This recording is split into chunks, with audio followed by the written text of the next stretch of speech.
Hi, this is Barbara from the Walport Public Library, and I'm back with some poetry by local authors and poets in celebration of National Poetry Month.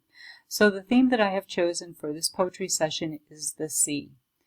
So my first poetry reading is going to be by Dorothy Black-Crow-Mack. She is an award-winning poet. She's also a creative nonfiction and mystery novelist. She is a former professor of literature from the Oglala Lakota College, the University of Michigan, and the Oregon Coast Community College. She is presently a board member of the Writers on the Edge, and she continues to write her novels and poetry. So Dorothy's poem you can find in this book here called Salt, which is a collection of poetry on the Oregon coast by various authors and poets. Dorothy Black-Crow-Mack. The title is called Sea Songs. I will not go down today, your face severe and cold. How could I have ever loved you?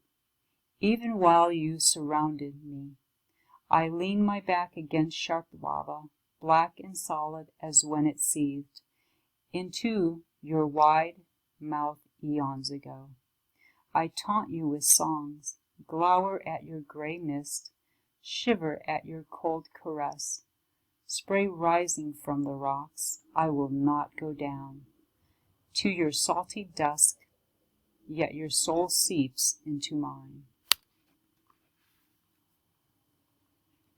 So that poem reminds me of a boat in the waves of the sea or the ocean, going back and forth, and the boat kind of talking to itself and wondering, am I going to stay afloat and continue to go, or am I going to go down into that dark, murky, deep sea? So that's my thinking on that poem. So the next poem is by a local. Her name is Gina Staff, and many of you know her. She volunteers at the Walport Public Library. So just a little bit about Jean. Gina Staff trained as a painter at Cornell University. Her postgraduate energies focused on home economics and raising baby boomers. And in 1978, she unpacked her paints and brushes to see if she could still be an artist. And after 5 years of covering everything she could find with paint, the answer came to her. She said, in retaliation, she started writing poems and has been ever since that day. So Jean says of her poems that as she understands them, which is admittingly only a little, they come from a long infatuation with the world as it is, the joys of that love affair with life, its cost.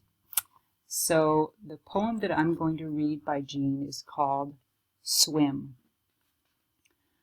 Like staring back at the cat and getting swallowed by its eyes, that green, that cold, or falling in to the frenetic activity in funny papers.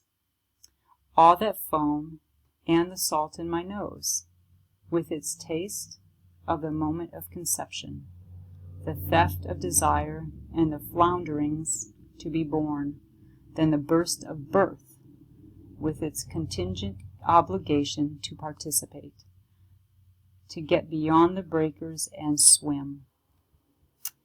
So for me, that poem represents a sort of freedom towards whatever life offers up. So bringing the sea and freedom and going beyond the breakers of life. So this poem comes from Gina Staff's book titled Swim, and you can find that book and her other book at the Walport Public Library. So I hope you enjoyed those poems, and I will be back with a couple of more. We'll talk with you soon with a couple more poems.